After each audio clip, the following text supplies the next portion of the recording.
Howdy, yokes! Welcome back to Bacon and Eggs! I'm Tyler Carlin. And I'm Ethan Edgehill. And we're coming to you from a long, long time ago. In a galaxy far, far away. So join the Imperial Navy. And break off all your landing gear. Because we've got a special guest today. For Solo, a Star Wars story. Our guest today is none other than Stephen Pappas.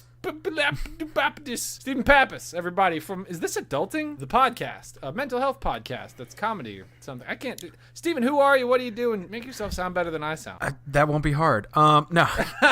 So that's the most energetic intro that anyone's ever given me. So it's not normally like that, actually. That was like up-tempo, upbeat from what he usually does. I'm very I'm pumped. concerned right now.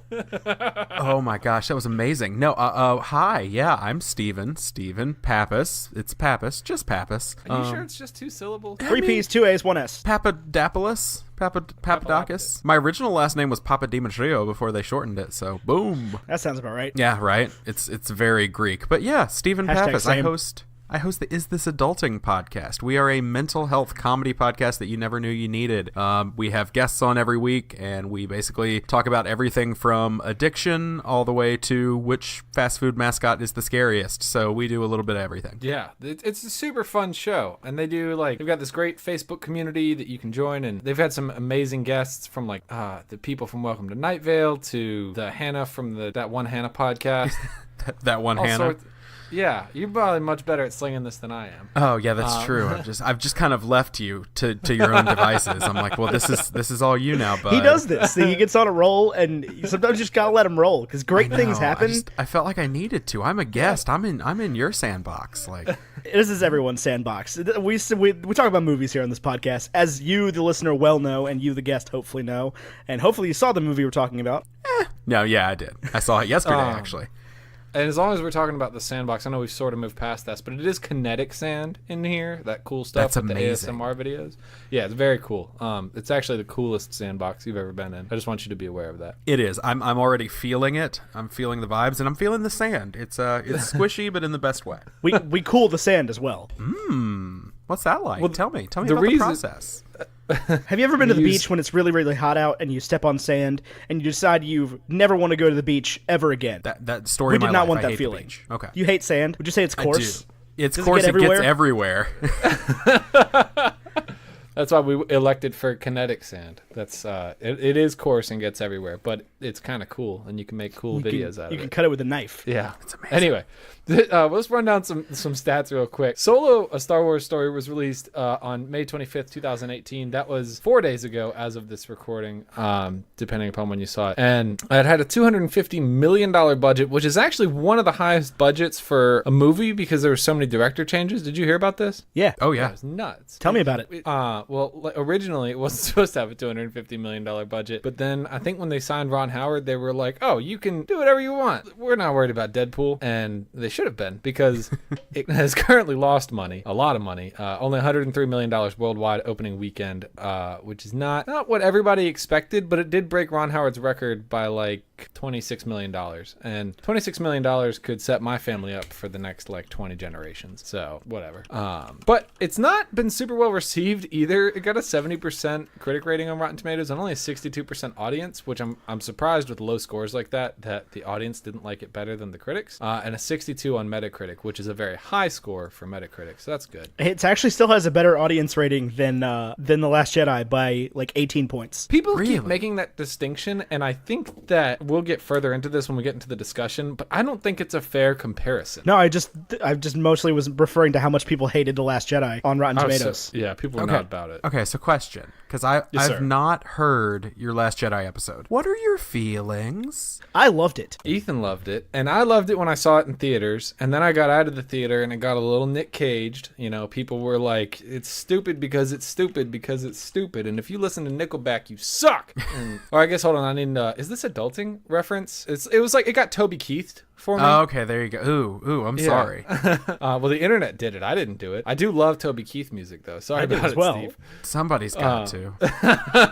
I also, I used to like Nickelback. Ooh, yeah. Wow. Ooh. And it's been fun, everybody. No, I mean, I can go over the various, qualities of Nickelback, if that's what we want to get into here on this podcast, but I don't think we some need good to. albums. No, and last week we attacked Deadpool. We really did rip it into Yeah, which it deserved. He got one in that movie, and we just gave him another. I thoroughly enjoyed The Last Jedi. I really did. Yeah, I thought it was a really great thought movie. It was good. Okay. What did you think, Steven? No, I really liked it. Okay, cool. I really, really liked it. That's the thing is, like, I haven't really met anybody that hates it that much. I just know the internet hates it. Yeah, like, the internet hates it a lot, but, like, people that I talk to in my daily life are just kind of like, yeah, it was good. Even though I will say, I liked Deadpool too, y'all. Oh, Like the new Deadpool? You made a mistake there. Yes. Oh, I just did not enjoy it. No. That's unfortunate. I know I was watching it, and like if I had a time machine, I would go back in time and show like 15-year-old me who loved South Park. I would have been like, hey man, here's the DVD, because I have a time machine. I went forward and got it. Watch this, you're gonna love it. But that would have been 10 years ago, and my sense of humor, I guess is, I don't want to sound like a but I feel like a little bit more refined. Like fart jokes and all that, just, I don't know, it doesn't do it for me anymore. But who doesn't love like a good joke every once in a while? Come on. Right, that was the whole movie. Right, I would love it every once in a while. I let them do what they do. But this is not our episode on Deadpool 2. We already did that, and I get you asking about it, talking about it, but I don't want to sit here and just rip it a second new asshole. Yeah, it doesn't because we're not doing anybody any good. Just doing that again. So let's before we dive into our reviews of Solo, let's read from what the professionals have to say, because they're better at this than we are. Ethan, do you have a negative review on this movie? I do have a negative review. It comes to us from our old friend Richard Brody from The New Yorker, who hates everything. We went through, he doesn't like a single movie that we like. Yeah, no. All he likes is like art films that don't even have a Rotten Tomatoes score. From like the 70s and 80s. Yeah. Sure. So anyway, Richard Brody says, there's a great deal of Star Wars related information available in Solo, a Star Wars story, but it's sent in a very low bandwidth way that takes 2 hours and 15 minutes to transmit. It's like watching a live-action dramatization of a download progress bar, with actors carrying bits of information from one side of the screen to the other. So he didn't like it. He didn't like it. That's what I'm getting here. I think he's trying to say it was boring and slow. So I have a positive review from Peter Rayner over at the Christian Science Monitor. This is a fresh review, but it's not necessarily a positive review. I'll just read the quip from his headline. It says, of all the Star Wars themed movies, this one is the closest to a Saturday afternoon serial/Western. Don't expect more than that. So he likes Saturday afternoon serial and Westerns, but he calls it like it is. It's not, and this is why I say you shouldn't compare it to Last Jedi, is it's not, it's not much. It's a light story. It's like Ant-Man. It's bite-sized. It's easy. Right. And that was, to put my feeling, I definitely jive with what Peter Rayner here said. What do you guys think? So we're going to do a little bit of spoiler-free review about Solo. We're going to do, 20 good minutes of not telling people what it's about, even though you kind of know a lot of what's going to happen. Right. Because there are a certain set of characters in this movie that are unkillable. Yeah. Han Solo will not die in this movie. Lando Calrissian also will not die in this movie. The Millennium Falcon will not be blown up in this movie. And Chewbacca, not Chewbacca. Chewbacca sounds like a guy I want to hang out with. Yeah. Yeah, Chewbacca sounds like my new buddy. Chewbacca will not die in this movie. Chewbacca sounds like that girl that I used to work with that chewed with her mouth open. Gotta stop that. Yeah. But okay, so I'm just going to say it ahead of time. This movie could have been, whatever you say about it, at the end of the day, anybody who sees this movie could have been so much worse. Because it could have had, and I'm not saying it's bad, I'm just saying it could have been a lot worse, because it could have had no stakes whatsoever. They could have very easily made a movie that had absolutely no drama to it. It's like, oh, it's all about Han and Lando, and they're not going to die. That could have been the whole thing. Well, even if that was the case, there is a certain Star Wars legend that has been just tossed around within the Star Wars community for, 40 years now, or however long it's been since the line, I'm not going to spoil the line, but the line came out about, the how did you do that kind of question. And this movie does explore that. And I was really excited to see that, because even if there are no stakes, it's really cool to see Han's development and getting through the process of, figuring out how to, well, I guess he knows how to fly, but flying confidently, flying the Falcon, and getting the credit that he deserves. And I thought that was really cool, and I didn't need stakes if it had that. And it did have stakes, and it did have that. So that was cool for me.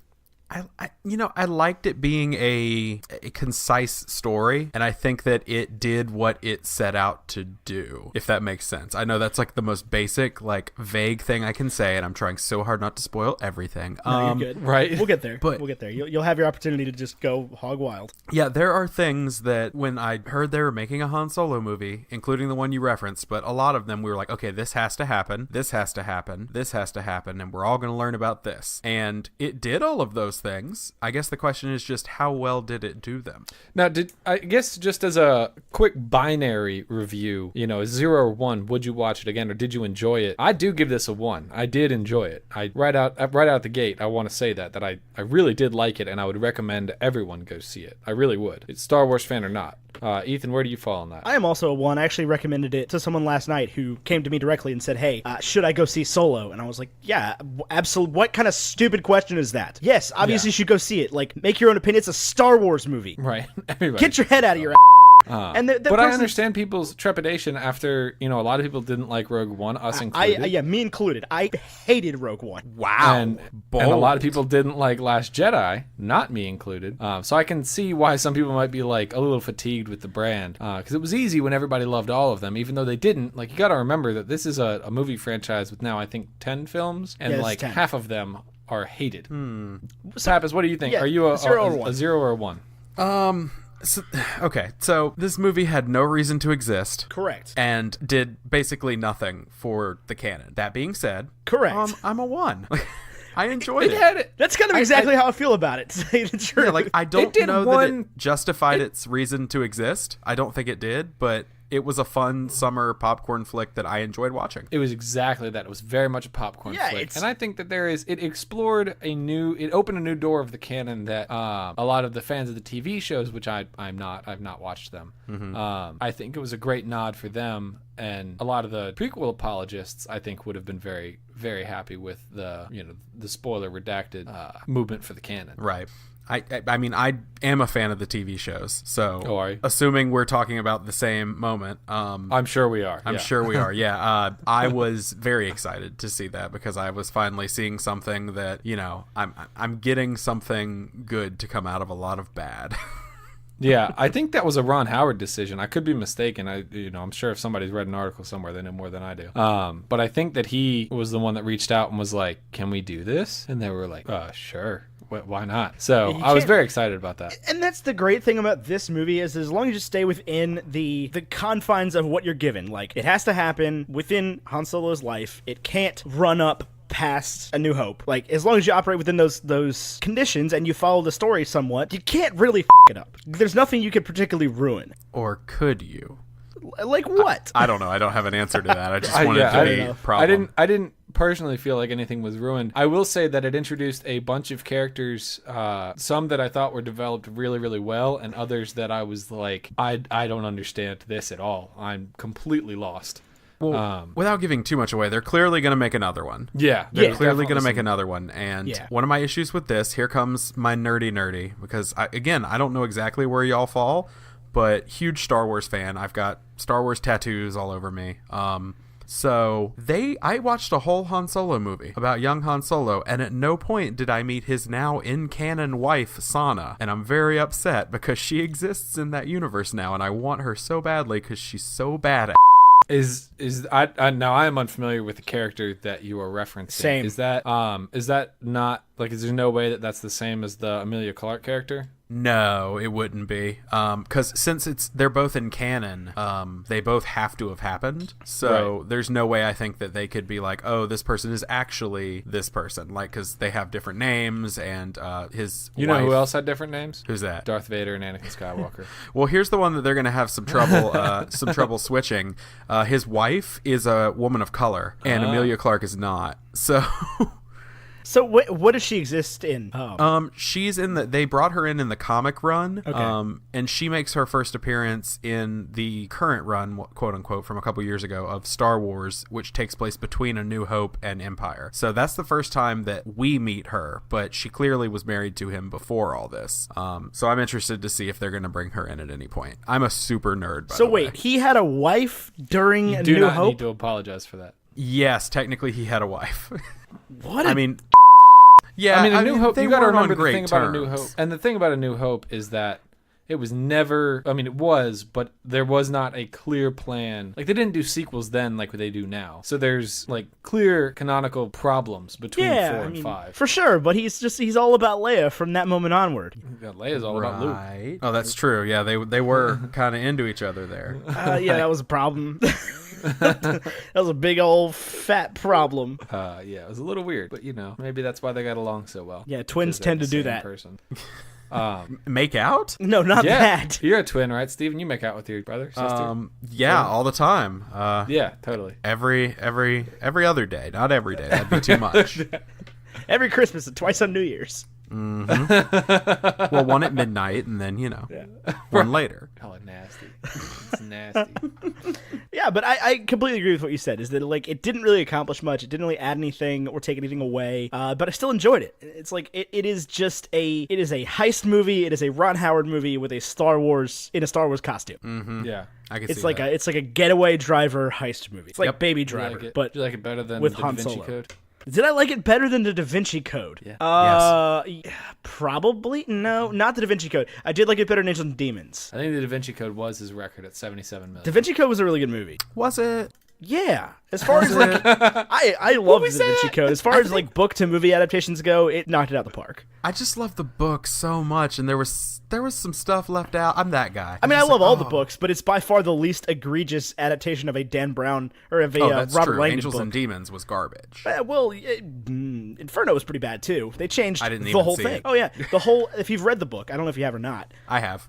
Yeah, the whole ending is just way more gentrified. That sounds weird. I don't like that. Come on, Ron. I don't What you doing, bud? I don't want to ruin random movies for people here on the podcast. That's fair. Yeah. But we'll talk later. It's yeah, cool. Yeah, I'll shoot you a message or something. It's wild. It's But okay. I've also got watch to it. ask you why you hate Rogue One, so we'll talk about that later too. Oh, we can talk about that here. That's Star Wars. That's on brand.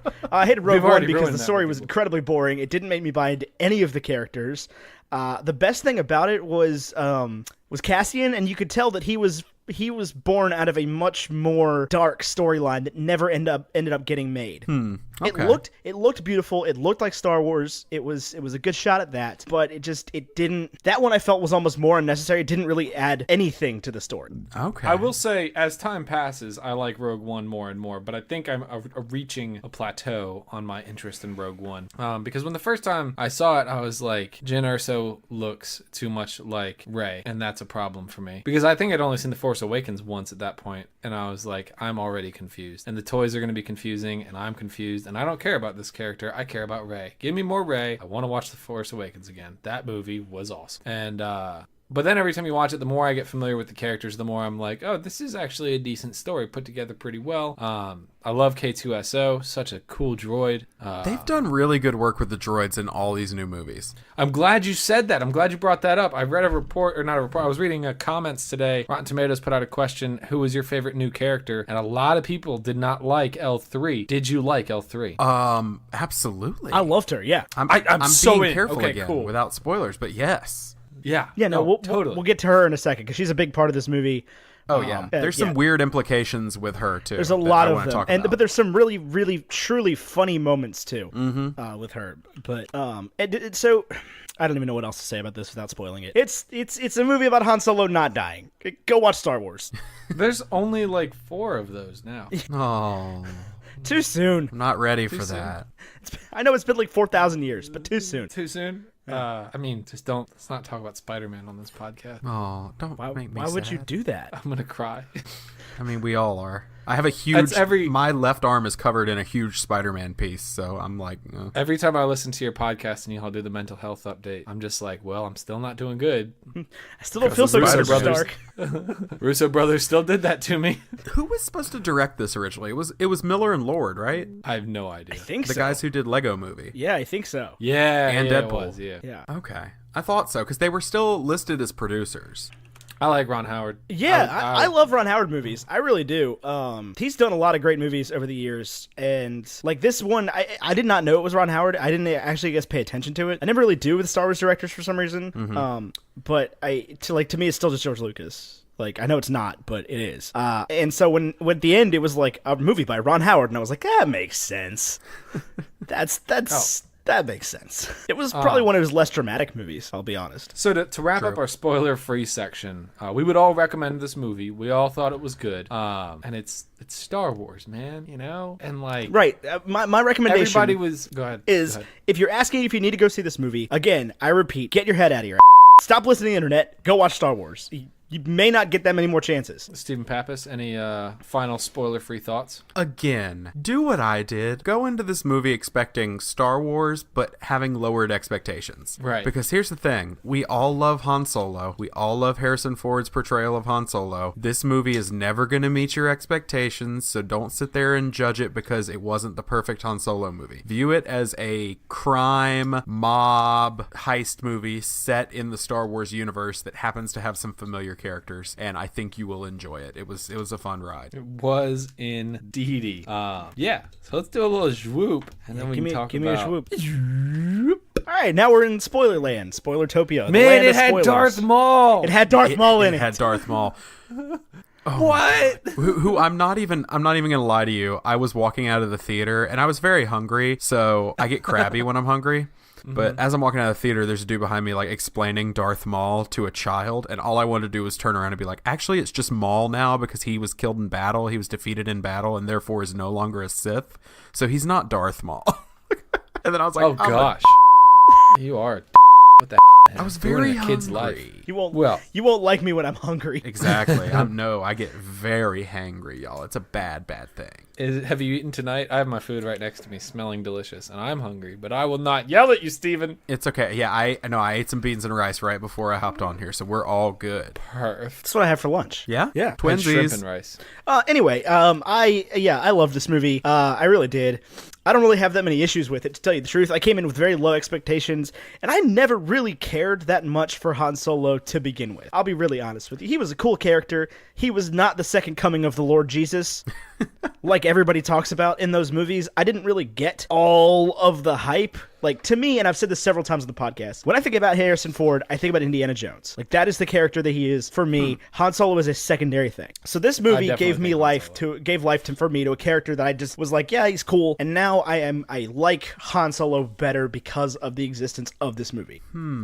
Interesting. Okay. See, I went into this movie being like, Ansel, what is it, Egort? I don't remember. It's Alden Ehrenreich. Ansel Elgort's the kid from The Fault in Our Stars. Oh, same thing.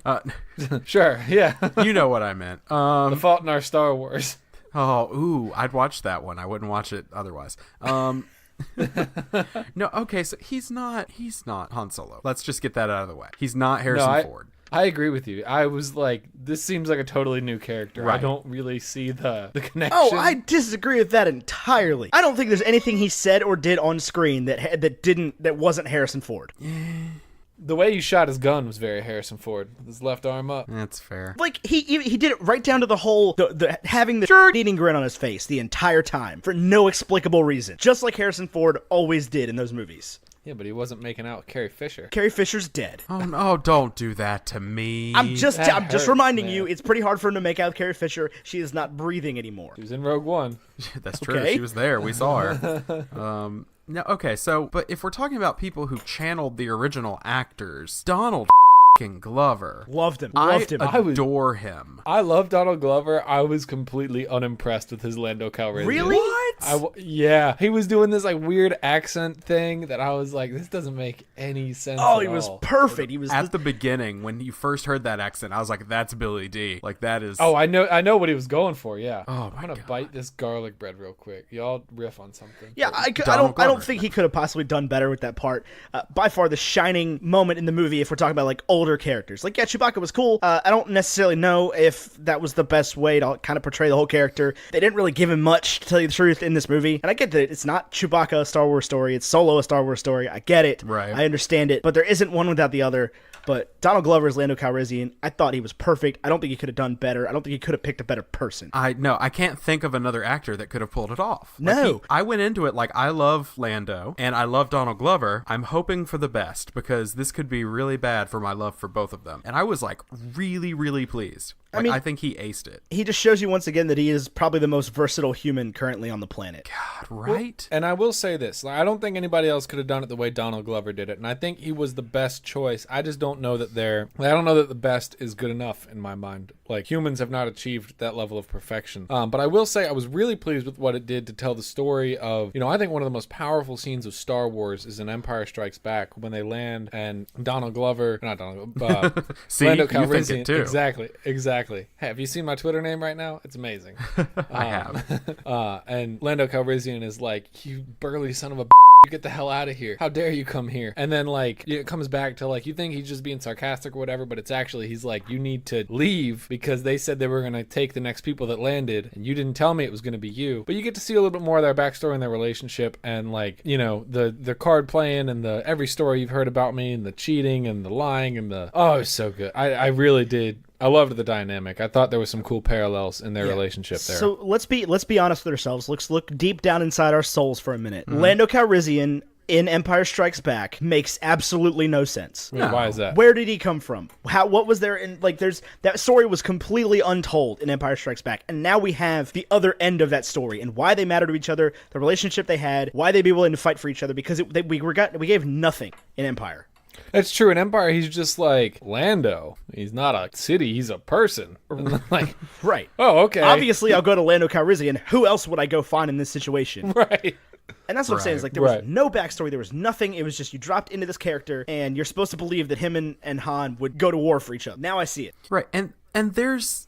I don't know. There's a lot of things, like I said earlier, that had to get done in this. And I think that telling that first half of that story is one. Like, now it makes sense. How did he get the Falcon? Cool. Now we know. And I thought that was done really well because in the original movies, he always alludes to like, I won it fair and square. And he's like, no, you didn't. Like, there's always this like kind of disagreement between them of whether or not it was well done. And there's jokes about how Han messed up the ship and how it was beautiful before he came along. So like they dropped a lot of things between those two into this that I thought really helped with the dynamic of the two of them playing them younger. Oh yeah, for sure. I mean, yeah, I totally agree with that. And I definitely loved how the Falcon, like when they first see it, it's this beautiful ship. I love that they address that Lando does not say Han's name correctly. Right. I thought that was genius.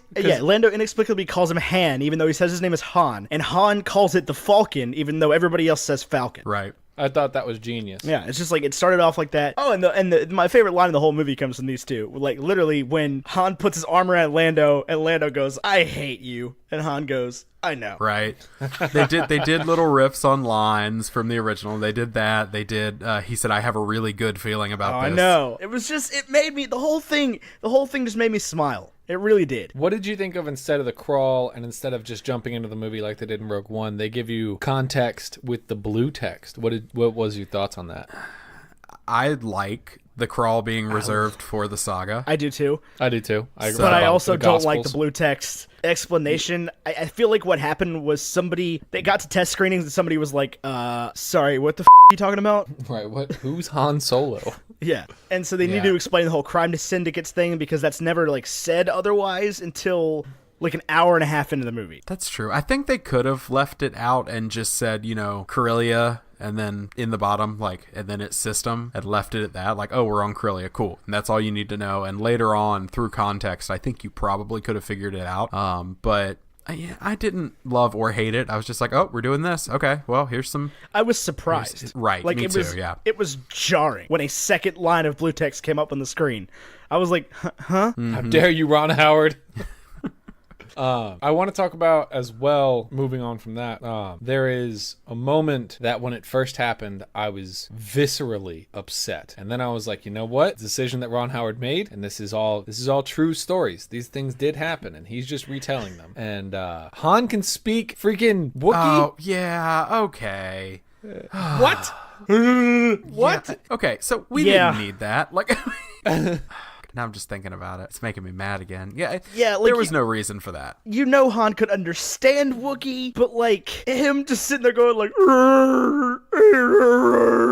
right, and they make it so clear that like, oh, Chewbacca can understand him later, like easily, but then all of a sudden, like, he won't stop attacking him until he makes the weird Wookiee sounds. I guess, yeah, it was just to show, like, oh, I'm one of you, like, I'm with you, man. You scruffy looking nerf herder. Do they herd nerfs on Kashyyyk? No, I'm just gonna say it as many different ways as possible. No, he said like Kashyikian moof milker. Is that what he said? Yeah, he called him like a Kashyikian moof milker. What is that like? Just like dirty? I think so. Okay. In Star Wars. Oh my gosh. I did think that was an interesting scene though. I mean, it was very clear to me, and that's the one thing about this movie I will say, it was very predictable all throughout. Like I knew every twist that was coming, especially when they're like, take him to the beast. And I'm like, okay, it's going to be Chewbacca. Got it. I'm glad you caught that because I sure did not. Oh, really? I did sit up in my seat a little bit when they were like, take him to the beast, and I was like, is it going to be Chewbacca? I was just expecting a Rancor. That was definitely the parallel they were going. I legitimately was just expecting them to bust out a Rancor. Right. It never occurred to me that it was Chewbacca. I forgot about Chewbacca, I'll tell you the truth. Because I was so invested in Han getting off Corellia and everything, and when they were like, take him to the beast and Chewbacca popped out, I was like, oh, I should have caught that. I just want to point out real quick, I don't know if maybe I'm just like, I'm a pretty big Star Wars nerd, clearly not as big as you, Steven, but yeah, I'm a big Star Wars nerd physically and informational. I would love to get to your level. The name of the planet that Han is from, Toyota Corolla, tripped me up every single time. Corellia? I was, yeah. What? It's got to be Toyota Corolla. That's what they're going for there. It's like because the Rogue One had the Nissan Rogue ads, so this is like Han Solo's from Toyota Corolla. Well, they existed. I mean, the world of Corellia was mentioned for the first time in A New Hope. Yeah. Was it really? Yeah. Yeah, because the cruiser that Leia is on in the beginning is a Corellian cruiser. Mm-hmm. You're right. I'm taking that to mean that like Corellia was liberated at some time between or did they just make ships? That's what Han Solo's gonna do, right? He's got 2 more movies. Alden Ehrenreich does. Oh my gosh, are they doing 2? That's yeah. He has said in an interview that he's got 3 total films. But are they gonna actually happen after this one? It didn't flop, but it didn't do great. If it goes international, it'll make money. That's fair. Overnight.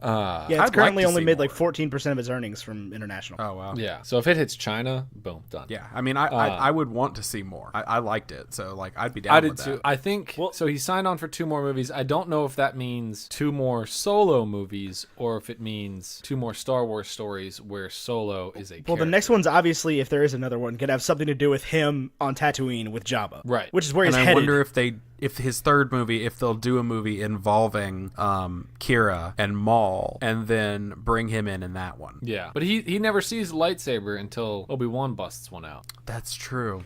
That's like a sticking point. Because he talks about like, the whole thing about laser swords and hokey religions are no match for a good blaster. Yeah. Or maybe he shoots Darth Maul. Who knows? I guess Darth Maul's death is recorded now, right? His actual death, if it actually happens, I'm trying to remember if it happened in the show or if it was in the comics, but yeah, I mean he does die. I can't remember who kills him, but it's not Han Solo. Maybe. So, I will say, who knows? We all got to see Han shoot first at the end of the movie, and it made me so happy. Oh yeah, and Woody Harrelson's just like, that was a good idea. I'd have killed you. Yeah. Did you guys like Tobias? I did. I did as well. I really did. Yeah. I like a lot of people were like, Woody Harrelson's gonna take me out of it. I was like, okay. Didn't take me out at all. I love him. He didn't. Mace Windu didn't take me out either. Well, I was waiting on Mace Windu the whole time to say. But I will say, Woody Harrelson, the whole time I was just getting like Yondu vibes from Guardians of the Galaxy. I'm familiar. Like, yeah, I was getting like a weird parallel between those 2 characters for Solo.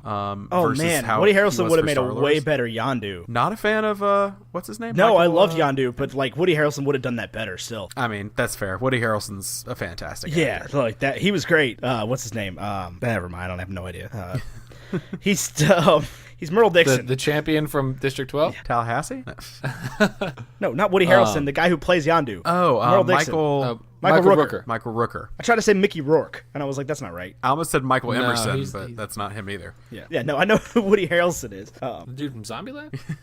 Yeah, Tallahassee. What were we talking about? Star Wars. Yeah, something about that. Yeah. I liked L3. I thought naming L3 Leet was like the stupidest, most meta dumb joke I've ever seen. L337? Yeah. That's shut up. Okay, get off AOL Instant Messenger, Ron Howard. Let's go make some movies. I'm blaming you directly, Ron. I know you probably didn't name the character. What have I seen this woman in? I don't know. She didn't know she was playing a droid. Did you know Really? That? Yeah, she had no idea. She like auditioned for the role and she read the lines and she was like, wow, an empowering female character. I love this. I want to go for the part. Not a Star Wars fan. She auditions for the part, gets it, and she's like, hey, what's a droid, by the way? Is that like some weird alien? And they were like, no, you're a robot. Like, it's your part is a robot. you're a robot. It was. I did love that character though, and I did too. It was really cool to like see them finally acknowledge the clear enslavement of droids in the galaxy. Right. Yeah. Because like, I mean, even in the first movie, C-3PO says it seems we're made to suffer, and like, Oh gosh. I was always What a like, lie. well, yeah, kind of. Well, they also like in the original trilogy have scenes where they're just like burning their feet. Oh, and are, yeah. like, clearly in pain, like it's hurting them. There's segregation, straight up segregation, because like in the first movie they won't let him into the bar. They're like, we don't serve their kind here. Right. Yeah, droids are not treated well. No, not really. But it was cool. She was sassy. I've never seen this woman in anything, but her voice possibly sounded more familiar than anybody I've ever heard in my life. Her voice reminded me of Gwendolyn Christie. Really? Yeah, her voice reminded me I'm of trying to think who Gwendolyn Christie. She reminds me of who am I thinking of? Jen from the IT Crowd. Have you seen that show, Steven? Okay. Mm-hmm. Yeah, so good. Yeah, like the whole time she's talking, I'm like, who is that? I just thought of it. She reminds me of Jen from the IT Crowd. But anyway, she was great. She's a great character. There was a lot of weird implications going on there. Yeah, there was some sketchy Yeah, but that's sketch. such a Lando thing, is to be doinking a droid, you know?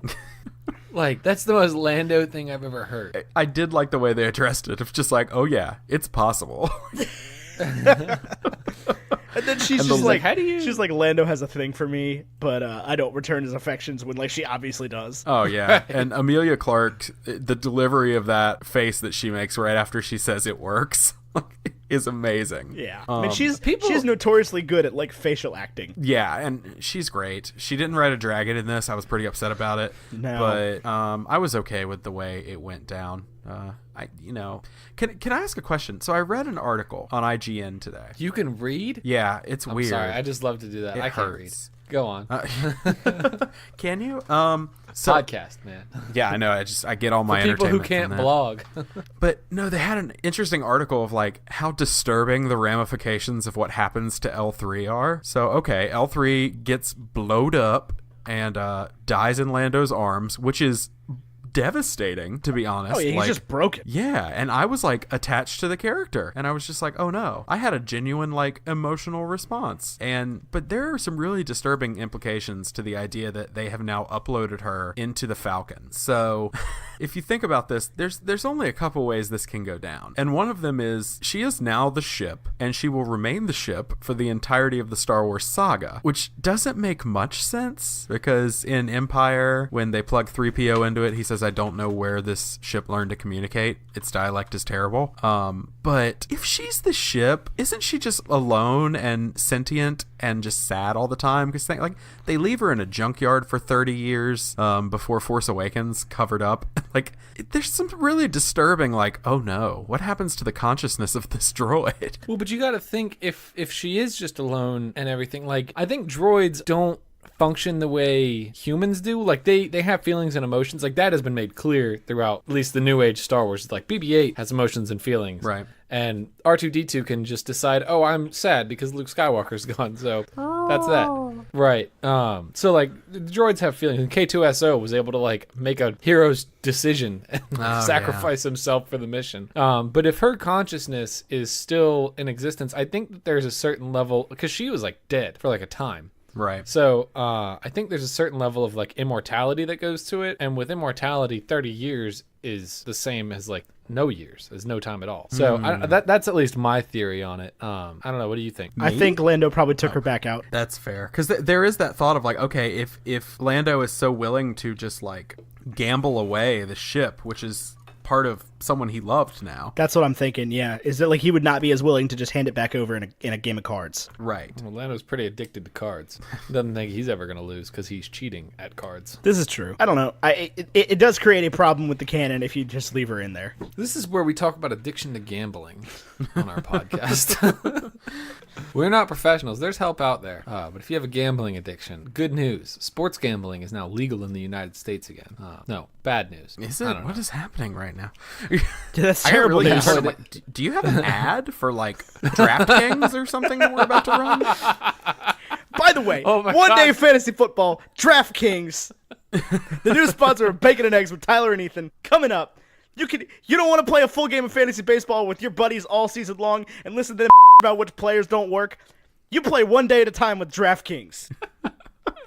DraftKings.com/bacon. And no, I'm kidding. You won't get anything. Don't go there. Yeah, don't go there. That's not an actual sponsor. That was a joke. It's a little inside podcast humor. Just a little rock, paper, scissors joke for you. Unless you made a scissors. Cool. Meek's made a scissors. Just tangential to Meek and that rock, paper, scissors joke. Have you watched Hunt for the Wilder People yet? I have not. I haven't either, but Steven, have you seen it? No, I don't know what that is. Oh my gosh. So you know Taika Waititi, who did Thor Ragnarok? Yeah. He did a different movie called Hunt for the Wilder People. It's got a 97% tomatometer and a 91% audience. And it's got the kid from Deadpool 2 that you liked. Yeah, Russell, the little New Zealand kid. I didn't say I liked him. Julian Dennison is in it, and he's apparently hilarious. Richard Brody did not like it, which appears to be the only negative review. Of course he is. Why am I not surprised?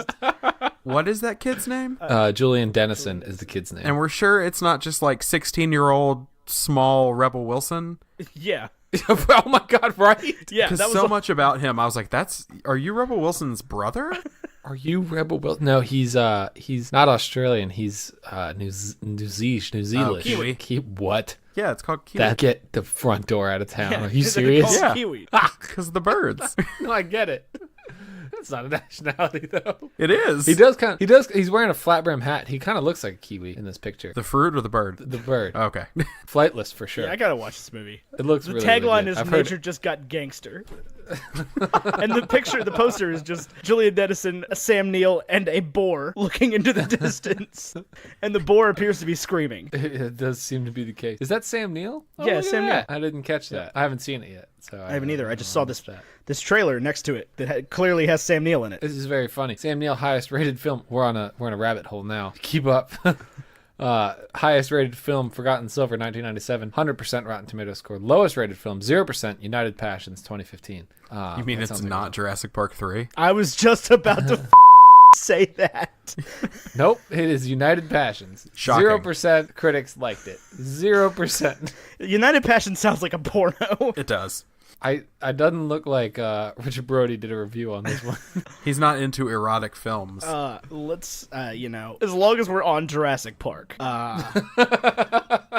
Does anybody else think Jurassic World Fallen Kingdom looks absolutely awful? I think it looks great. I don't see that at all. You know what I'm kind of over though, and I'm really sad to say this. Dinosaurs? I'm kind of over Chris Pratt. Oh. And I'm like so mad about it because I love Parks and Rec. I think it's the greatest sitcom of all time. I think Guardians of the Galaxy Volume 1 is one of the best superhero movies of all time. And I think Guardians of the Galaxy Volume 2 got a little dumb. And then I think he was kind of dumb in Infinity War, but not for the same reason everybody else thinks. I just think his character was kind of dumb. His character in Jurassic World was kind of dumb, and I'm not looking forward to him being reprised in a just blatant ripoff of Jurassic Park: The Lost World. It is I literally do not have like powerful feelings. Are you not a big Jurassic Park guy? Where's your Jurassic Park tattoo? I don't have one. I do love Jurassic Park. Lost World was okay. Jurassic Park 3 is garbage, and I like Jurassic World. I also like Jurassic World, but I didn't Jurassic like World. it because of Owen. Okay. He was just kind of a meh character. Well, it did feel like Chris Pratt just being Chris Pratt. Right. It felt like Andy Dwyer with dinosaurs. But what No, is he was wrong way with smarter that? than Andy Dwyer. Andy Dwyer was an idiot.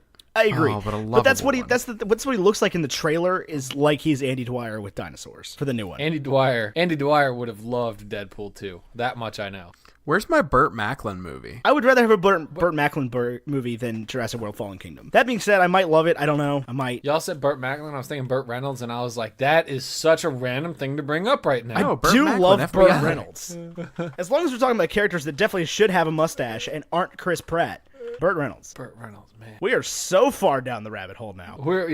I mean, this is a whole So other world. let me talk about, just briefly, let me bring you back to Solo, a Star Wars story. This movie introduced some great secondary characters, and it killed some of them, mostly Rio. Oh, yeah. I liked Rio. He's only in it for Who's Rio? like 10 minutes. But Jon Favreau did some great voice acting in there. But for some reason, he referred to Chewbacca as a Wookiee. Who is Rio? The little monkey dude. Was that Jon Favreau? That was Jon Favreau, guys. Jon Favreau, underrated. Like, the every day of director week. played Rio for like 15 minutes. I don't know what Rio is. The little monkey the dude. little alien with like 8 arms Yeah. that was the pilot.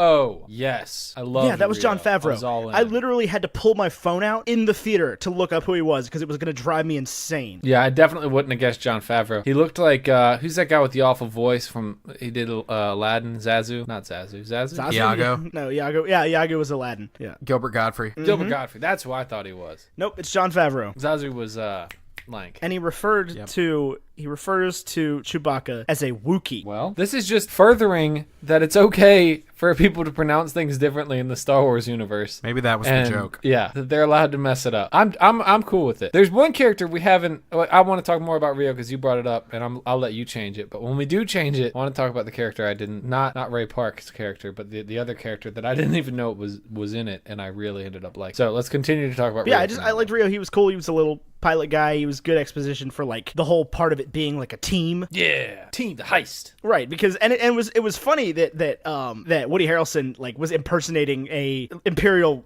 captain and just like got put into being the ranking officer. That was a funny little tidbit. I didn't catch it at first that he wasn't like supposed to be there. Yeah, I didn't either because like if you're not ultra well versed in the different like markings on the uniforms, you wouldn't know. So I thought that was genius. Little like tic tac button things. Yeah. Yeah, I was today years old when I learned that just to like distinguish different ranks. I will say, you know how in uniforms, when they get different rankings, it's just like lines, like randomly distributed lines and colors. I know they're not random, but like that's what they look like. It's the exact opposite of random. I know, but I always thought that was a bunch of different badges, but they're like a whole bar of a bunch of different lines and colors. I was like, what in the world? Yeah, you just keep adding to it. I know. It's like in the U.S. Army, you just get more chevrons. And then something changes, and then there's more of those. It's like you get chevrons and then little stars underneath them. It doesn't just like keep going until you're an admiral or a captain or a general, and you just have a bunch of chevrons. Master Chief Petty Officer. I've played Halo. That is a naval ranking. Fun fact. I thought it was cool that they called the spaceship army the Navy. Yeah, the Imperial Navy. I was like, I guess that counts. No, it does. Admiral. That works. Yeah. I was like, what? I guess, yeah, I've never thought it like when they said Navy, I was like, I guess that would be what it is because they're on ships. I did not picture Han going into the Imperial. And this is the exact question I asked about when Luke was talking about the Flight Academy when we talked about episode 4. This is the exact question I asked. Is like, is there just an Imperial Flight Academy where everybody goes and then becomes rebels? Looks like it. But that's what Han Solo did. Yep. He joined the Imperial Navy from a propaganda film in the airport, which looked shockingly like a regular airport. I thought that was hilarious. That it was like just as crappy as ever. Where it's like, this is so relatable. It was very LAX. Have you been to LAX? No, I'm just making stuff up. Oh, I thought you were famous there for a second. God, no, I haven't been I'm not famous. No one knows me. Where are you even from? Me? Yeah. I live in North North Carolina. I couldn't remember which one you were. Yep, North Carolina. North Kakalaki. Hey, when you guys record, is this adulting? Mm-hmm. Are you in the same room? Oh, God, no. Okay, because you went like live on Facebook not too long ago, and you guys were in the same room, or you were in the same room as another human, and I was like, what? Yeah, I know, right? It's so confusing. We do like to confuse everyone, and just like, where are we? Are we together? Or are we not together? What's happening? Yeah, we do the same thing, because like I'll go visit Tyler, and we'll just show up together, and people are like, what? Yeah, we do a lot of that. So is he in a different city usually? Yeah, he's 2 hours north of me. So, yeah, we do the Skype thing. Just like we're doing right now? Yeah, just like we're doing right now. Oh man, look at that. We're a unit. You've done it. I've done did the this. damn thing. Other people do it. So I want to talk about Paul Bettany. I didn't know we Paul have Bettany to? was in this. I didn't know he was in the movie. his was not his I best love- performance. Are you? Yeah, obviously, Vision and Jarvis are sweet. But I didn't even know he was gonna be in it, and then I was like, oh, he's evil looking. I mean, the villain was definitely like a throwaway, I think it could have been done better. Mob boss? Yeah, Gangster? Yeah, throwaway mob boss. I'm trying to think of the Marvel. He's a gangster. The Hutts are gangsters, so he's a gangster. Yeah. Good talk. What are you Good getting talk. at, I'm Tyler? glad we got through that. I was gonna say he was just like a throwaway Marvel character, and then I was gonna make a direct comparison. The But Collector? I can't. No, not the Collector. Because he doesn't get that much screen time. The I'm villain thinking from more the like, third Captain America movie? Oh, that dude's good. The Winter or in Civil Daniel War. Brühl? Yeah. Daniel Brühl. What is he? Oh, Helmet he's good. Zemo. Yeah. Helmet Baron Zemo. Zemo, yeah. I keep thinking like Justin Hammer is who I keep coming back to. I don't know why. Justin Hammer. Yeah. Which also sounds like a porn actor name. Oh, definitely. I mean, that he might have been, who knows? You never know. I think about Justin Hammer like almost daily. Why do you think? Because where I live, there's a lawyer named Lowell the Hammer Stanley. Wow. And he has commercials on TV where he'll like it's a typical lawyer commercial, so it'll just be like a bunch of people that are like, I got in a car accident and Lowell the Hammer Stanley helped me out, and he gets on at the end and does like a spiel. He's like, when you're hurt, when you're in trouble, when you got the man against you, you call me I Hammer. Oh my God. So and I have to listen to here's these. my question. I have to listen to these commercials all day, every day on TV because whatever inane TV station we listen to plays them, and that's all I can think of. Is I'm just like, Justin Hammer. Is he carrying over a character from his WCW days? That's what it seems like. Lowell the Hammer Stanley, because I'm just picturing him and Randy Savage getting into like definitely like a promo battle. he's like a 60-year-old dude who like wears way too much bronzer. Is he like a criminal lawyer or like a criminal lawyer? He's like an ambulance chaser. So he's not like Saul Goodman. He's exactly like Saul Goodman. Okay, that's what it seems like, at least. Saul Goodman. Okay, so Dryden Voss. You guys didn't like him? He was alright. No. I guess I was unimpressed. I didn't like him at all because Really? he was so throwaway. He was so throwaway. Like, give me something compelling. Like, I was not interested in him. Like, I wasn't scared of him. No, me neither. You could tell when he was going to get angry because of his like face thing. Yeah, I don't know. I didn't think he was interesting, and he wasn't the original actor that was supposed to play him. And I think it might have gone better if it wasn't Paul Bettany. No offense to Paul Bettany. Who was it supposed to be? Michael K. Williams. Who? He was on The Wire. He played Omar on The Wire. Back in the day, you'd probably recognize him if you saw him. But I think that would have been a more interesting take on the character. For sure. Yeah. Yeah. Definitely. Like, I just think it would have been better. Because Paul Bettany is always Paul Bettany to me in everything he does. Like, no offense to him. He's always he Jarvis. will forever be Charles from A Beautiful Mind. See, I just picture him as the I can't remember the guy's name from Da Vinci Code to bring it back to Ron Howard. The Silas. The monk. Silas. There you go. Yep. Wait, he was the monk in the Da Vinci Code? Yeah, that like self-flagellated. Yeah. Yeah, no, I'm familiar. Religiously beats the shit out of himself. Can we talk about cameos? Because I thought it was interesting that we had to throw in what's his name? Ron Howard's brother, Clint Howard, for a very brief moment was in there, and it was just like, I don't like looking at him. Oh, that guy's Ron Howard's brother? Yeah, Clint Howard. Oh, I hate that guy. Yeah. Oh my god. That was the worst. They threw him in. He was what character? I don't know his name in the movie, but he was kind of the worst. Nobody. He was the worst. He's who he always was. He's the worst human being. I hate that guy. Yeah, I don't like him at all. But he was in there. Anthony Daniels was actually in there. Was he? As one of the slaves with Chewbacca. Like, he just did a voice randomly. But I think he was in a costume while he did it, but I'm not sure. And Warwick Davis was in there. Yeah, he was. But I didn't realize, I looked it up earlier, I didn't realize Warwick Davis was reprising a role. Like, he was playing the same character he played in Phantom Menace. Huh. Really? Yeah, Weasel. Great that's name. A real thing. Weird. And you said it did nothing for the canon. Yeah, exactly. Now we know. Weasel's story. I want to see Weasel, a Star Wars story. I mean, if anybody deserves one, it's Warwick Davis. Right, because my wife was like, who is he? And I was like, who is he? You bite your tongue. That's Warwick Davis. That's your favorite little Ewok. He's Professor Flitwick. He is also Professor Flitwick. I did not know that. That's news to Tyler. Yeah, Warwick Davis is Professor Flitwick. He's most short people that aren't Vern Troyer. Rest in peace. Yeah, he was Wicket. He was Professor Flitwick. He was Grip Hook. This is all news to Tyler. I don't think I knew how prolific. Yeah. Warwick Davis was. He was Marvin from Hitchhiker's Guide. I never saw Hitchhiker's That's good. Guide. It's good, or are you saying that's good? It's good. He was apparently also in Rogue One. He's been in like all the Star Wars movies since Jedi. Yep, he was in Last Jedi as Wodabin. I don't know who half these people are though. Wodabin. Wodabin. Who the This is really good audio that we're creating. Oh, dude, probably. it's we'll fix it. It's fine. It's just us reading. It just happens. This happens every week. Wait, oh god, he played a much more famous character in Star Wars The Phantom Menace, y'all. In certain shots, he portrayed Yoda. Did he really? What? It said in walking shots, he portrayed Yoda. Wild. So now we know, and knowing's half the battle. That's right. No, we're not going to win the war, though. Maybe we will. Oh, and he was Willow. Oh, yeah, well, duh. He's the leprechaun from the Leprechaun movie. Warwick Davis, man. What a guy. We're learning so much. I'm going to start right now just a campaign for Warwick Davis to be a guest on Bacon and Eggs. Oh, God. That'd be awesome. You want to talk about guests that I would literally crap my pants over? Oh, my God, right? Just have him make wicket noises at you. Oh, man. I'm just freaking out just thinking about it. That's not even a real thing that's happening. Problem is, we could probably shoot him an email and he'd be like, of course. When would you like me on the show? Well, we already talked about all the Star Wars movies, bud. So I guess you're being Flitwick. You got to do Harry Potter. Flitwick and Grip Hook. He was also Grip Hook. We'll do Harry Potter and the Sorcerer's Stone. I said it. Don't you dare look at me like that. Don't you look at me in that tone of voice. How dare you look at me like that? That's the name of the book where I'm from and the movie. They reshot scenes so that it could be the name of the movie. I see you staring at me. The most unnecessary change ever. Oh, yeah, like Americans wouldn't understand. I mean, honestly, I think they should have kept it Sorcerers across all of it. Yeah, Sorcerers is a better name. Because, it makes way more sense. But a Philosopher's Stone is like a concept, right? Yeah, the Philosopher's Stone is like a myth. It's like a thing. Yeah, it's like Arthurian or something. Yeah. I don't care. Flying on broomsticks is like there's a picture or painting entitled "The Alchemist in Search of the Philosopher's Stone" by Joseph Wright of Derby from 1771. So yeah, it predates Harry Potter a little bit. Only by a little bit. It's a Grecian myth.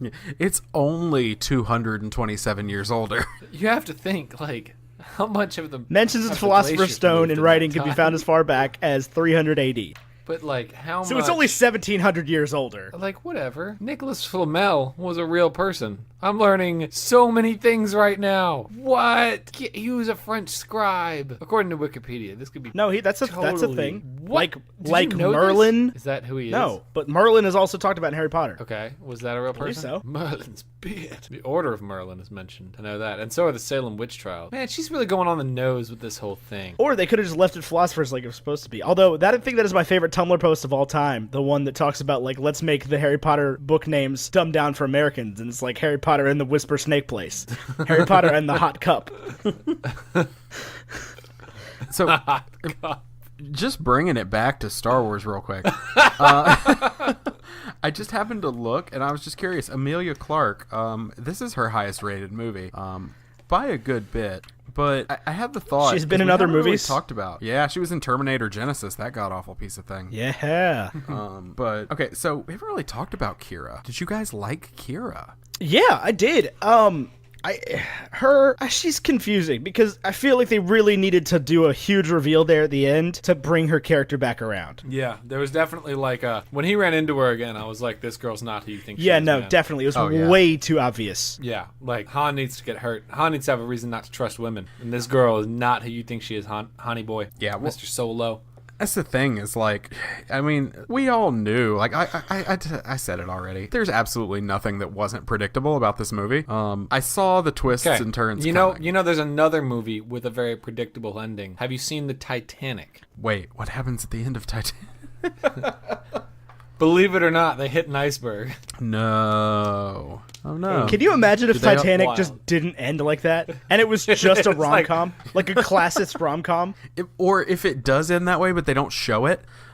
It just ends. They just show the love story, and then you're just like, oh, that's sweet. But then, in the back of your head, you're going, oh, no, this is going to go away. No, that's what this is going to be. They just get to New York, and people are like, wait, what? The end. They lived happily ever after. And then they sink in the sequel, Titanic 2, Electric Boogaloo. Titanic 2, Judgment Day. Old lady. What's the line from Ant-Man where they're talking about Titanic? Oh God, I love it. I'm so scared the next one's gonna be a dumpster fire. So I have not seen Ant-Man. Oh man, there's a good line in it about Titanic. Something about old lady throw a jewel in ocean at the end. Something like that. We have a thing going on our show right now on our Patreon where I'm going back through every movie I own on Blu-ray and digital, even if I've seen it or not seen it, and watching it and reviewing it. And so Ant-Man is next because I just started. I'm going alphabetical order. So Ant-Man is next. I haven't seen it, so I'm excited to watch it. You own the Blu-ray for Ant-Man and you've never seen it? I own probably 30 to 40 movies I've never seen. I'm like that with books. Oh, I have a ton of books. Yeah, dozens of books that I have never and probably will never read. Yeah, I'm very ADHD, and so I buy things with the intent to watch them, like movies. If I miss in the theater, there have been 4 Marvel movies that I missed in the theaters, and it's just like, okay, well, I guess I'll watch them eventually, and then I buy them, and I just never watch them. So I haven't seen Ant-Man. I haven't seen Avengers 2 because I heard it was a dumpster fire. You're wrong about that one. Okay, well, I mean, I'm gonna watch it, but I have to now. But I haven't seen Doctor Strange, and I never saw The Dark World, but I've also heard that's terrible. It is. That is terrible. Yeah, you can skip that one. Well, I can't now. Wait, you own Thor: The Dark World? Oh, I own all the Marvel movies. Oh, you own Thor: The Dark World. I'm sorry. I also own The Incredible Hulk. I do own that one. Here's the thing, Steven, is I asked for every single Marvel movie on my wedding registry. Okay, this is like a surefire way to get the thing you want. Put it on your wedding registry. I still only own like 6 of them, and I run a podcast that started on Marvel movies. Yeah, this is like the last Star Wars movie you got to do. Where are you going from after this? Next week, we'll have Tessa Netting from Fantastic Geeks and Where to Find Them, and we're going to talk Fantastic Beasts and Where to Find Them. Wait. What? You're talking to Tessa Netting? Yeah, next week on the episode. Are you serious? Do you have a question for her? It's what I did. Fair enough. It's what I did. So, Steven, you said you have Star Wars tattoos, right? I do. Tell us about that. Like, what is your, we forgot to ask you this. What is your relationship to Star Wars? I hate it. No, I love it. I still have old worn out VHS copies of the original trilogy, and then the worn out VHS copies of the special edition, and then I got all the DVD copies, and then the DVD re-releases, and then the Blu-rays. Like, I've been obsessed since I was 4. Okay. I used to watch the trilogy all in one day sometimes, like almost every day after school when I was a kid. Like, I can quote you those movies front to back. I love them. I realize their flaws and their plot holes, but like, I have a deep emotional tie to them. So like, when I was getting married, my best friend of, God, I guess 20 years now. He and I went, and I was like, I want you to get a tattoo with me. And the thing we settled on was I got the Rebel Alliance symbol, and he got the Jedi symbol from the newer ones. But it's a cool symbol, even though it's not a cool trilogy. But yeah, so I have a Rebel Alliance symbol on one arm, and then on the other arm I have a Imperial symbol on that one. And then there's talk of some others going on, and I've got my big Spider-Man piece, which is now in that kind of Marvel, Disney, Star Wars family. But yeah, most of my tattoos are pop culture related. I've got a Lost tattoo, which, say what you will about that show. Oh, we love Lost on the front door at a time. You have a Lost tattoo? I do, yeah. It says "Live Together, Die Alone." And it's got the numbers with the little cursor. Yeah. Oh my gosh, that's we so cool. love Lost over here. Okay, awesome. Yeah, I've got a Lost tattoo, and originally my left arm was going to be a Lost sleeve, all tied together by the smoke monster. But I didn't end up doing it because I think my wife would just like die. But I love that show. She watched it with me and she loved it. So I've got that. But as far as Star Wars, I've just got the 2 symbols for now, but I'd eventually like to do a bunch of different Star Wars stuff. So we'll see what happens next as far as tattoos.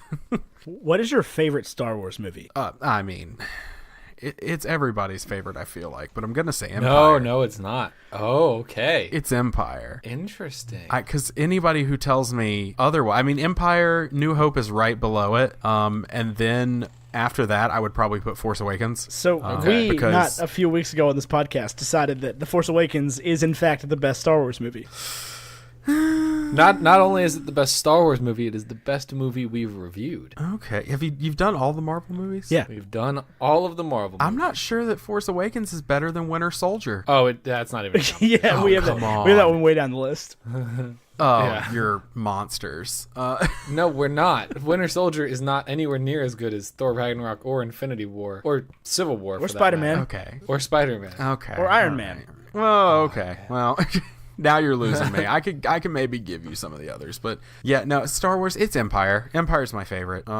It's just, I recognize again there are plot holes, but I cannot see to this day. I have probably seen Empire hundreds of times, and I don't exaggerate when I say that, but I cannot to this day see that moment where they're in the carbon freezing chamber and Luke lights up his saber and like turns to face Vader, and you slowly see Vader's light up and they cross sabers. I cannot see that moment without getting chills. The lighting, just the shot that they get there is, and how vibrant the blue and the red are against the black backdrop.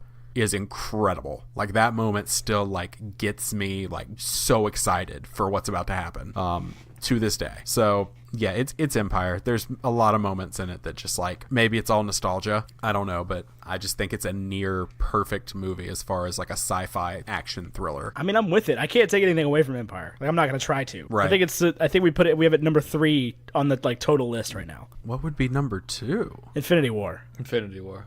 Oh, I thought you meant Star Wars. No, like overall list of movies we've ever done. Okay. Because Infinity War, we posit, is the Empire Strikes Back of our generation. Wow, bold claim. I do not even remotely feel bad about that claim. I wholeheartedly believe that. Interesting. Like, leaving that movie, I was like, this is a moment I will tell my children about. That's how I felt when I walked out of The Dark Knight. Dark Knight was good. It's better than Infinity Dark War. Knight for me is that. Yeah, see, I think that Dark Knight is probably the best movie of our generation. It is a good movie. There's no doubt about that.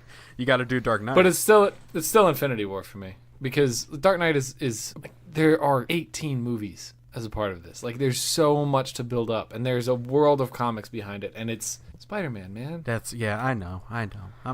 We're all healing together, but it's going to be okay because I've read those comic books.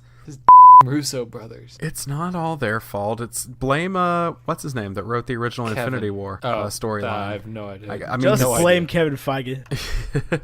I walked he's into the one that movie, chose to do it. And I told my wife, I was like, look, if I don't see a finger snap, and I know you don't know what that means, but if I don't see a finger snap, I'm gonna be so pissed. Like, and I saw it, and it devastated me. I was heartbroken. Steven, I was heartbroken. It's gonna be okay, bud. Captain Marvel's coming. One of She's these gonna days fix it. we will heal. We shall overcome together. She'll fix us.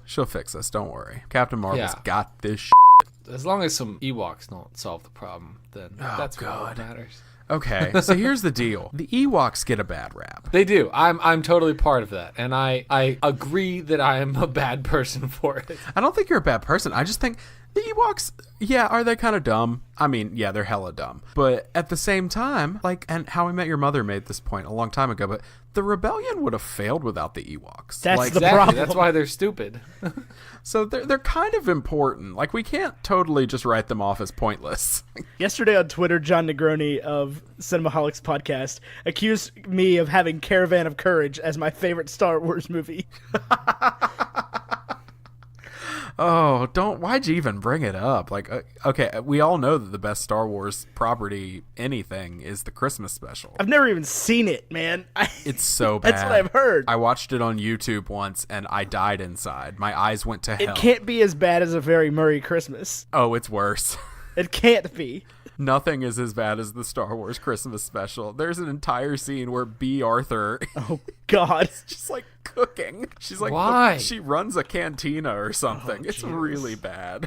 Oh my God, it's so bad. And like, you got Chewbacca's family. Do you know Chewbacca's family's name? No, I did not.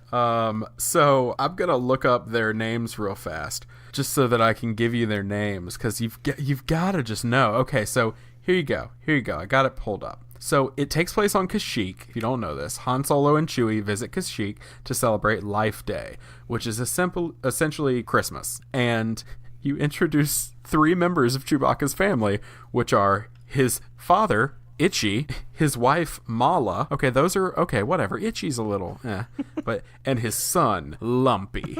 Lumpy. And Lumpy is the greatest character in the Star Wars canon. I think we all know that. Lumpy. Do they have like a family name, like a last name? The Wookiee. That's what I've heard of her thing. Lumpy the Wookiee is his given name. B. Arthur is in it, y'all, and it's... Why? That's the question. And to be honest, I don't think it's a question I could answer for you. But I can tell you that it features Akmena, which is B. Arthur, running a Mos Eisley cantina. So it's just her being a bartender. Well, what do you Lumpy. know?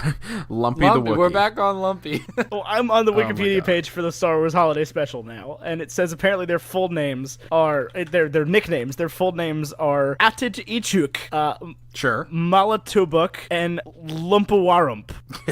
Lumpawarump. Yeah. I feel better about this now. I'm not even kidding. Like, you wanted an explanation. I've got it for you. Oh my God, Lumpawarump is my new Twitter handle. Lump-a-rump. Follow me at Lump-a-Rump. Did you know? Oh gosh. It's probably not taken. Did you know that the character Boba Fett was introduced in the Christmas special? I did know that because unfortunately, like I said, I've seen it and my eyes went to. Well, things happen.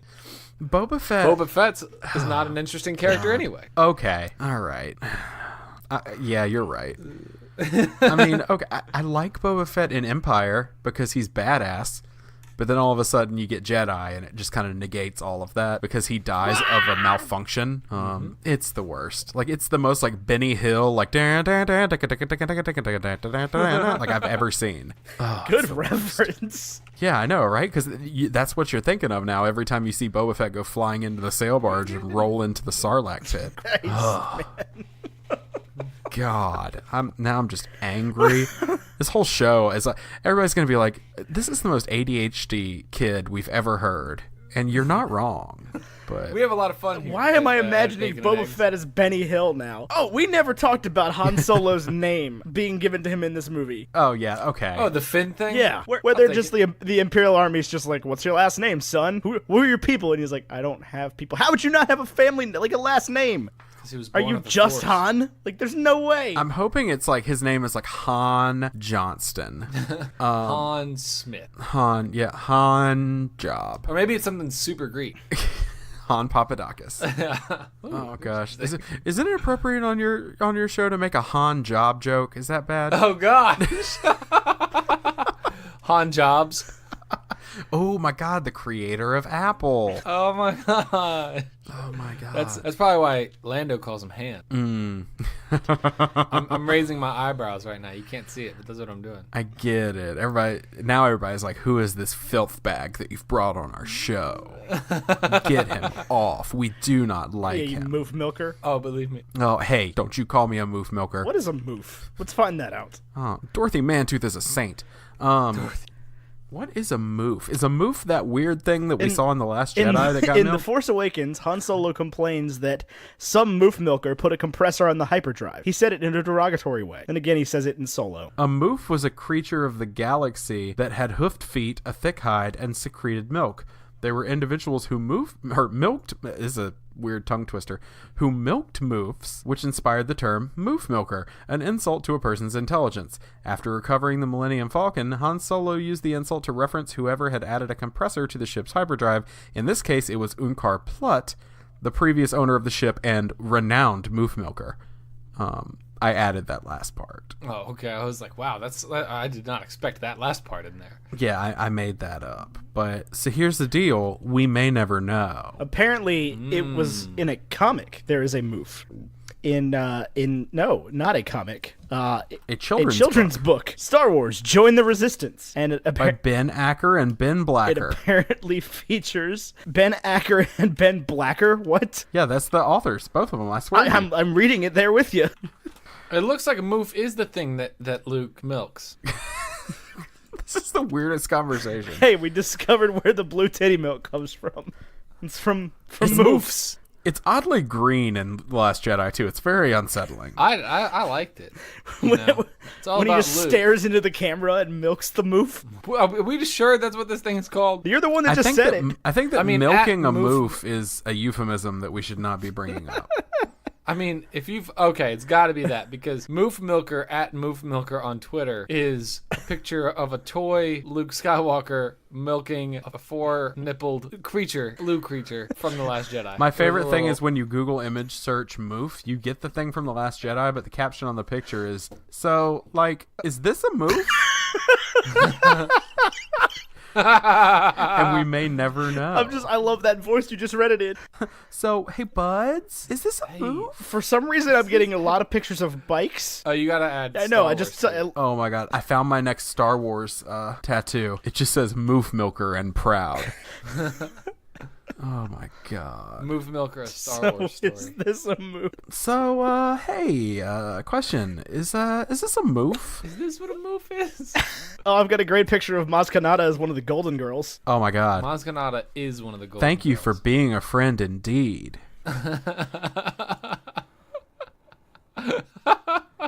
This is great. Everybody, if you want to experience this, hopefully by the time this gets to you, when you Google search Moof Star Wars, you just get a bunch of pictures of this podcast because we've taken over the search engine optimization. But until such time, you can Google Moof Milker and you'll see a bunch of hilarious photos. We're getting to about that time, Ethan. That time where it's time to wrap up our thoughts. You rank it with a breakfast food. Oh, did I tell you about the breakfast food thing? No. It sounds amazing, though. What we do is we compare the film to a breakfast food. Okay. Let me explain why. And we have not yet picked out the breakfast food. Do you have any, off the top of your head, when you finished this movie, you were like, man, that was just like a... Just a nice, tall, cold glass of moof milk. Moof milk. Was it in cereal? Was it with grits? Was it just moof milk? Okay, well, don't put moof milk with grits. We all know that moof milk has a very strong acidic flavor. So you want to use it like buttermilk, like to make biscuits? Yes, like a moof milk biscuit would be ideal. My gosh. Oh, Lord Jesus. Are you gonna make it? I'm gonna Google moof milk biscuit. I don't think you want to. I would not dare. I would definitely not preface a breakfast food with the word blue on Google image search. Oh yeah, don't do that. Definitely don't do that. Don't do that. I won't. I can't even talk. Moof milk biscuits. Just get you a bunch of cookies. Ooh, Yeah, it is a lot of cookies here, and they look very. And tasty. this is a plate of pickles covered in stuff. Are you seeing what I'm seeing? No, just describe what you're seeing. It just looks like a bunch of pickles covered in, I don't know, like syrup. Is it slimy stuff? It looks like snot. Is it... Like just a bunch of like mucus. Oh God. I don't know what I found here, but it's very unappetizing. What are you looking at, Steven? It is an image from Tamale Digest. But it's not I don't know. I'm it's subscribing not to what I that want it to magazine right now. Check out A digest is something you read on the toilet, right? That's what a digest is? I think so. That's what I always do with the Reader's I've got Digest. something here that looks like fish served, like raw fish served in Nickelodeon slime. Okay, And it's so called I did see that, by the way. Momofuku Nishi. You've never had Momofuku No, Nishi? it's black bass crudo in tiger's milk. Yeah, obviously. What else would it be? So I have found a series of about 3 very disturbing images. And so the first image is a cartoon character that is very clearly squeezing together certain physical attributes, and it's very, very not okay. The second is a dog that's very sad and just staring into the camera. And the last is what is a porg from The Last Jedi, very clearly being set up to be butchered. And gosh. I think I'm just going to close the internet forever. So everybody, just so you know, the internet is now closed for business. It's done. We're done with the internet So you forever. close the Oasis. It was a good run. So how did you get this podcast? You weird. It's the black internet, the backdoor internet. Moof Milk Biscuits. I don't know. Ladies and Moof gentlemen, Milk this Biscuits. episode of Bacon and Eggs is brought to you by Moof Milk Biscuits, fresh from the planet wherever the Luke Skywalker spends that 30 years. Cough and lock 'em. Can't remember the name of it. It starts with an A. Ooh, I'm going to need to know it then. Last This appears to just be it appears to be 2 churros covered in silly putty. What have we I found? don't know. This is a weird world we've Literally, gotten. it looks like 2 Act churros two. covered in Act two. in silly putty, like the contents of a silly putty egg just slapped on a churro. And in the South, we call that lunch. This is the South too, Stephen. But where do you At least live? where I am. We're in Virginia. Oh, neighbors to the we're north. very close to you. Yeah, what are you doing June 16th? I don't know. This is You want to meet us Pickled watermelon. in the district? That's a long drive for me. No, it's cool. I remember when we met, you said you had people coming to your meetup from like way further than that. So That's true. true. I guess Are you guys No, gonna it's return cool, I to get DC it. Podfest this year? I'm hoping so. I want to speak. How do I get that gig? That's a great question. How did I get that gig? No one knows. Did a live I think show. it's because not a lot of people succeed in podcasting, Stephen. That's why. It's also because, I mean, if you look at me, just like a picture of me, I'm very beautiful. This is It's immediately this is a respectable. slug in Bavarian women's garb. I'm still in this image search for Moof Milk Biscuits, and it's just a slug dressed in what I could only describe to be a polka costume. I'm looking up blue biscuits, which I might You're going to regret that, I promise you. Oh, no, I'm not. It's just blue cookies. Oh, it's freaking England ruining Google searching for biscuits. Freaking every country in the world other than us calling them biscuits. They're wrong. They're cookies. Do they have a Cookie Monster in London? I don't The best sleep you'll ever have is on a Wookiee's lap. A Wookie's lap. Anyway, that was a great line from that movie. Wookie. Stephen Pappas, on a scale from Tommy Lee Jones in Batman Forever? Yeah, Batman Forever. Batman Forever to Heath Ledger's Joker, where do you put, I forgot his name, Paul Bettany? Dryden Voss. Dryden True. On a scale between that's a very broad scale. Yeah, it's worst villain, absolute worst to absolute best. Worst villain ever to best villain ever. Okay. Because nobody can be worse than Tommy Lee Jones Two-Face because he just flips the coin until he wins. Accurate. Okay, so if we're going that, he's definitely not down there, but he's definitely not Heath Ledger's Joker. If we're I'm gonna put him somewhere along the lines of, let's say, a Ego from Guardians of the Galaxy 2. That's high praise. I thought Ego was a trash heap. Yeah, there you go. I'm more there. Oh man, I thought Ego was like the only redeeming quality. Oh, it's like Kurt Russell's worst role ever. Is it? We can find out. Kurt Russell's so great, and Ego sucked. Although the Hateful Eight sucked too. I was not a fan. His worst movie was Soldier, 1998. I'm not sure if I like this feature you found. Just in case you're curious, this unheard of. He was Wyatt Earp. He played what? Kurt Russell looks like a guy who would enjoy moof milk. He definitely would. He's a moof milk kind of guy. When he wears that anybody big with a stash. gray, when you get a gray and black mustache like that, you know the moof milk just filters right through. Mm-hmm. That's exactly what you want. But I'll take Kurt Russell's Ego. That's fine with me. As far as the movie within the Star Wars hierarchy, Ethan, I don't think it's as good as Jedi. But otherwise, I think it's better than Revenge of the Sith and worse than Jedi. Yeah, you good with that, Steven? Oh yeah, I'm definitely good with that. Where do you have Rogue One on that list? I'm curious. Oh God, here it is. Oh God, I'm scared. Rogue One to me is. It's 4. Okay. Rogue One is right below Force Awakens for me, which is right below New Hope, which is right below Empire. You have Rogue One as better than Return of the Jedi or The Last Jedi? I do. Last Jedi is tough for me, but yeah, I here's the thing. I love that trilogy. Jedi is not good. It's just not good. Like we were pleasantly surprised by Jedi when we watched it. I love it. It's just not, I don't know. And maybe I need to rewatch it now that like I've seen all the new ones that have been out and be like, oh, okay, this is still good. Okay, guys, I got bad news for you here about this then. Because we have to rank it among all the movies we've reviewed, and there are a lot between Star Wars Episode 8, The Last Jedi, and Star Wars Episode 3, Revenge of the Sith. I thought it was between Rogue One and Revenge of the Sith. No, we have Rogue One. That's lower. Yeah, we have Rogue One just below Attack of the Clones. Oh, let me pull up the list. Attack of the Clones is I really didn't like Rogue One. I think I fought heavily for that one. Do you have Phantom Menace? Oh, bottom. The worst movie we've ever reviewed. I would argue Attack of the Clones is worse. No. And when was the last time you saw Phantom Menace? Like last year. Yeah, then here's the revisit thing. it. Here's the thing. This is what I will argue, and I'll give you. You're probably right, but Phantom Menace at least has a really bad redeeming lightsaber battle.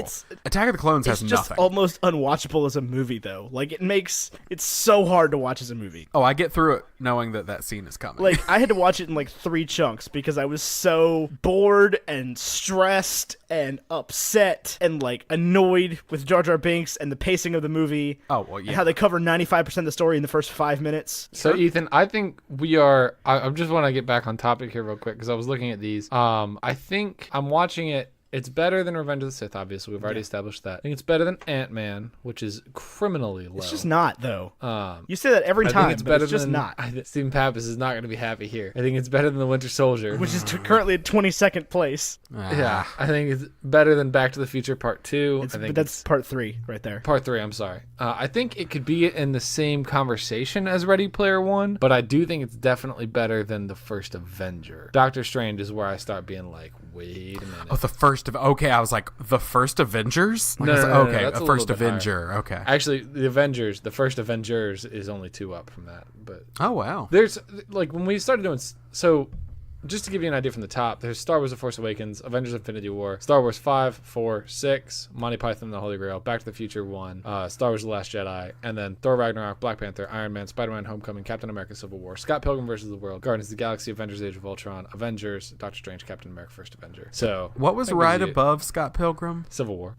That's a hard one for me, but I think you made the right choice. Okay. I just love Scott Pilgrim so much. It was tough. Yeah. It was tough to rank that one. Yeah. I believe it. Yeah. So it's between Civil War and Guardians of the Galaxy, which I thought was a good spot for it. That's good. I can give it that. Yeah. So I think we're definitely better than Ready Player One. I think it definitely isn't better than Avengers, but it's in that 18, 19 Doctor Strange.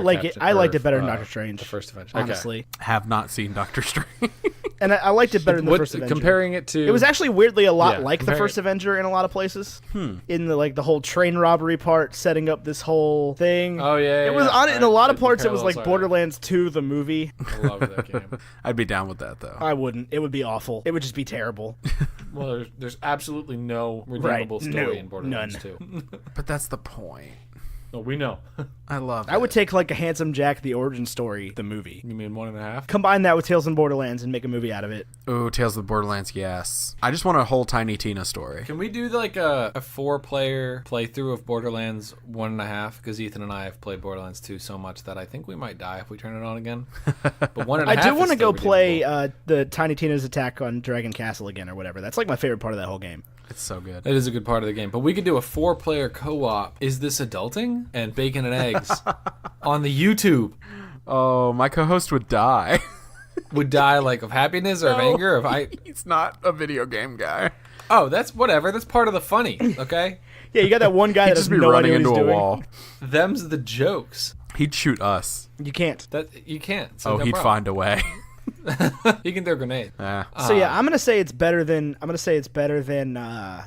Doctor Strange, right underneath the Avengers. Yeah. Now we're agreed that there's a gap there, like a clear gap. Yeah, there's definitely room for something to be put in there. Yeah. Okay. I'm satisfied with that. So boom, new 18. Yes, new 18. What is it called? Solo. I will go back and edit that list later because it's a lot of work to edit that list. Okay, I gotta change all the numbers. It's on Patreon. Okay, and then we need it. Are we deciding this is like moof milk, biscuits, and gravy? Yeah. Mm-hmm. Oh, of course it is.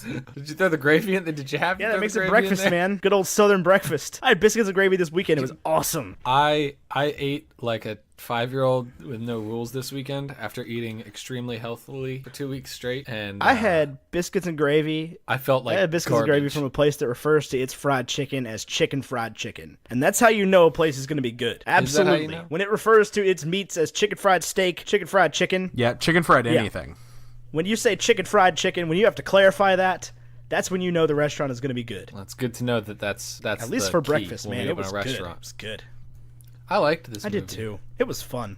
I had fun with it. Oh, shut up. Did. I had a big old dumb goofy smile on my face during this whole movie, much like Alden Ehrenreich did in the entire movie. He did. Has he ever been in He was in anything Hail else? Caesar. Oh, As I've mentioned man, every that's time a we've good talked about this movie. Man, that's Yeah, he was good. Hobie Doyle. The Hobie singing cowboy, Doyle, Gene Autry Hail type. Caesar. Yeah. Would that it were so simple. Man, what a good one. Oh my god, I love that one. So this has been. We done? Is that what Yeah, happens we now? can sign off. So, Steven, what's next for Is This That's how the show Adulting? works. What's next? It's a question, Ethan. Is this Sorry, adulting? Steven, what's next for Is This Adulting? What is next for Is This Adulting? We are trucking along. Let's see what's coming up here. When is this episode released? Thursday. This Thursday. Whoa, that's the day we drop. You guys also Thursdays? You are Thursdays. We are Thursdays, every Thursday in your famous podcatcher, but also your favorite podcatcher. What is your favorite podcatcher? I mean, I just use Apple Podcasts. I use Overcast. Fair enough. My co-host used Not Pocket sponsored. Casts. Does he have Android? He does not. No, he has Apple. He just still uses On my it. Android device, I use Stitcher, which I absolutely hate. But on my Apple device, I use Overcast. It's the best one I found so far for not just randomly not letting me see episodes.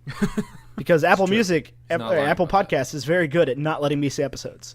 It used to be the best podcatcher, and then about 2 months into us doing this whole podcast thing, they completely ruined it. Did you guys get an email from Apple today being like, and check your analytics on Apple Podcasts? I did not. I was like, I definitely doubt that. That doesn't seem like something you'd give me. We're going to find out right now. Okay. Well, hold on. Don't put your info in it. It looks like a phishing email. I'm just going to podcastconnect.com or whatever it is. Apple Podcast Connect. Ah. While he's doing that, thank you for listening to Bacon and Eggs featuring Stephen Pappas of Is This Adulting? We've had a ton of fun chitty-chatting with him, talking all things solo Star Wars movie. As always, I'm Tyler Carlin. You can find me on Twitter and Instagram on @AmeriCarlin. You can find the podcast on Twitter @BaconandEggs23. And before you get on me for having a number in our thing, Taylor Swift's Twitter name is TaylorSwift13. So, whatever, okay? Gosh, be cool, okay? Ethan's on Twitter and Instagram @WowNow, but the O's are zeros. It's like an exclamation, wow now. Nobody says it. I don't know why, but it's coming back around. Don't worry. Catch you on the flippity floppity.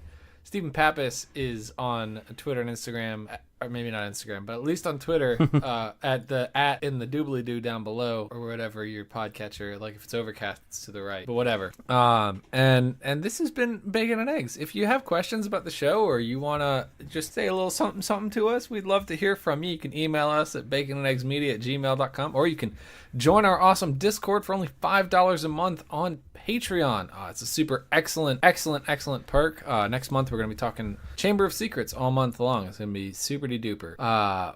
What else do I shill out, Ethan? You can join our Facebook group. It's free and available for everyone forever. So you want to interact with us all the time, but you don't want to pay for Patreon? No problem at all. You can join our Facebook group.